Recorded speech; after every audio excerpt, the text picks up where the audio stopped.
श्री गणेशाय नमः। ओम श्री गुरुवे नमः। आज की चर्चा संत श्री डोंगरे जी महाराज के भागवत कथा प्रवचन पर भाग 5।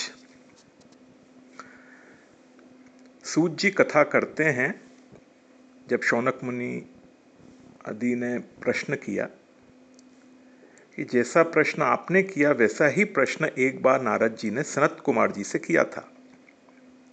विशाला क्षेत्र में गंगा किनारे सनकादिक ऋषि विराजमान हैं। एकदा ही विशालायम चत्वार ऋषियो मलाहा सत्संगार्थम समायाता ददृशस्तत्र नारदम। बद्रीनारायण भगवान का नाम है बद्री विशाल लाल। जिन वैष्णवों ने बद्रीनारायण की कथा की है उनको पता है कि वहाँ भगवान का जो जय जयकार करते हैं उस समय बोलते हैं बद्री विशाल लाल की जय। सूर्यवंश में विशाल नाम का राजा हुआ था। राजा विशाल ने वहां गंगा किनारे हजारों वर्ष तक तपश्चर्या की थी। भगवान नारायण वहां प्रकट हुए। भगवान ने कहा तू वरदान मांग ले। राजा ने कहा आपके दर्शन मिल गए, अब क्या वरदान मांगूं? बस ऐसी कृपा करो कि मैं आपका दर्शन करता ही रहूं। भगवान ने कहा ऐसा ही होगा, किंतु मेरी इच्छा है कि और कुछ मांगो। तब राजा विशाल ने मांगा है इस तपोभूमि में आपका अखंड निवास हो। मुझे तो हजारों वर्ष तपस्या करने के बाद आपका दर्शन हुआ। ऐसी कृपा करो कि यहाँ बद्रीनारायण क्षेत्र में आकर कोई भी थोड़ी सी भक्ति करे उसको आपका दर्शन जल्दी हो जाए। कलयुग में जीवन बहुत कम है, हजारों वर्ष कौन तपश्चर्या कर सकता है? इसीलिए आप जल्दी दर्शन देने के लिए यहीं विराजो। भगवान ने कहा कैसा वरदान मांगता है? तेरा नाम ही विशाल नहीं, तेरा हृदय भी विशाल है। आज से इस क्षेत्र का नाम विशाला क्षेत्र होगा। बद्रीनारायण में जब संकल्प बोला जाता है तब बोलते हैं बद्री विशाल क्षेत्रे। राजा का नाम लिया जाता है। राजा विशाल के लिए भगवान श्री हरि प्रकट हुए हैं। विशाला क्षेत्र में गंगा जी के किनारे सनकादिक ऋषि विराजमान हैं। देवर्षि नारद जी वहां आए हैं। नारद जी ने सनकादिक ऋषियों से कहा है अनेक तीर्थों में अनेक क्षेत्रों में मैंने भ्रमण किया। कलयुग का प्रभाव बहुत बढ़ गया है। जीवन में पैसा और काम सुख दो ही मुख्य हो गए हैं। कलयुग का मानव अर्थ और काम से आगे जाता ही नहीं। पैसा कमा करके सुख भोगने में ही जीवन पूरा हो जाता है। भक्ति छिन्न भिन्न हुई है। ज्ञान और वैराग्य को मूर्छा आ गई है।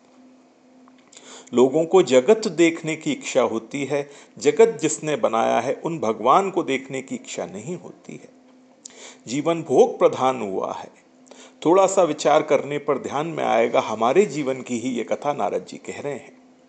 मानव हृदय वृंदावन के जैसा है। वृंदावन में भक्ति ज्ञान वैराग्य का निवास है। ज्ञान वैराग्य मूर्छा में पड़े हैं। भक्ति छिन्न भिन्न हुई है। भोग प्रधान जीवन में भगवान गौण हुए हैं। पैसा मुख्य हुआ है। भक्ति भगवान की ही शक्ति है। अति दुख में नास्तिक भी आस्तिक बन जाता है। तब उसको ऐसा लगने लगता है कि यह सब भगवान के अधीन है। भक्ति सभी के हृदय में है। लोग अच्छी बातें सुनते हैं पर मनन नहीं करते। कथा सुनने के बाद कथा का मनन करना चाहिए। कथा में मैंने आज क्या सुना? आज मैंने कथा में सुना था मंदिर में जाकर भगवान का दर्शन करना। यह साधारण दर्शन है। प्रत्येक मानव में भगवान का दर्शन करना असाधारण दर्शन है।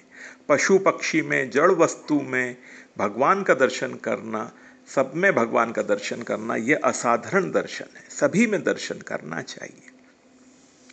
श्रवण मनन से सफल होता है। लोग थोड़ा भजन कीर्तन करते हैं किंतु कीर्तन भक्ति का विनाश हुआ है। कीर्तन शुद्ध भाव से होना चाहिए। मानव जगत को बताने के लिए बाहर मंदिर में जाकर भजन कीर्तन करता है, ठीक है, बहुत अच्छा नहीं है। घर में दरवाजा बंद करके एकांत में कीर्तन करना चाहिए। घर पवित्र होगा। कीर्तन जगत को बताने के लिए नहीं है, भगवान में तन्मय होने के लिए है। अर्चन भक्ति छिन्न भिन्न हो गई है। भगवान के लिए फूल लेने के लिए लोग बाजार में जाते हैं।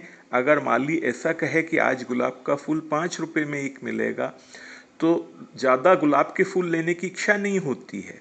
कई लोग तो भगवान को समझा देते हैं आप तो भाव के भूखे हो ना, इसीलिए मैं झंडू के फल आपके लिए ले आया हूँ।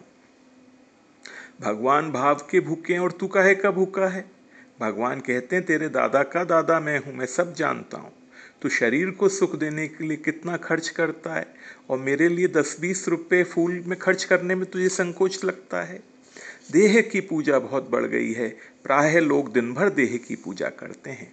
देव पूजा गौण हो गई है, अर्चन भक्ति छिन्न भिन्न हुई है।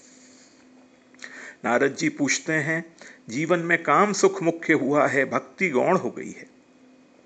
ज्ञान वैराग्य के साथ भक्ति को पुष्ट करने के लिए आप कोई उपाय बताइए।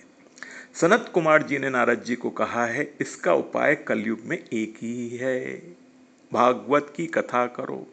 कथा में पाप का नाश करने की शक्ति है। कथा मन को शुद्ध करती है, कथा भक्ति प्रेम को बढ़ाती है। ऐसी यह मधुर कथा है। दूध से ही घी उत्पन्न होता है, दूध न हो तो घी नहीं उत्पन्न हो सकता। सभी वेद दूध के समान है और भागवत घी के समान है। सभी वेदों का सार भागवत है। गंगा किनारे कथा होती है। सनत कुमार नारद जी को लेकर आनंद वन में आए हैं। काशी का दूसरा नाम है आनंद वन। काशी में आनंद स्वरूप श्री विश्वनाथ विराजमान है। सानंद मानंद वने वसंतम आनंद कंदम हत पाप वृंदम। आनंद वन में ये कथा हुई है। जहाँ कथा होने वाली है वहाँ पर जब सब लोगों ने सुना तब बड़े बड़े देव, बड़े बड़े ऋषि बिना निमंत्रण वहाँ आए हैं। बड़े बड़े राजा लोग आए हैं, तीर्थ देव आए।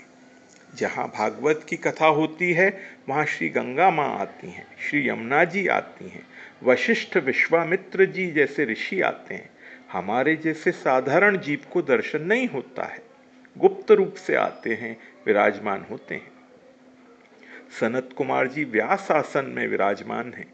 नारद जी मुख्य श्रोता हैं, कथा का आरंभ करते हैं। ये कथा ऐसी मधुर है जो बहुत प्रेम से कथा सुनेगा, कान से भगवान उसके हृदय में प्रवेश करेंगे।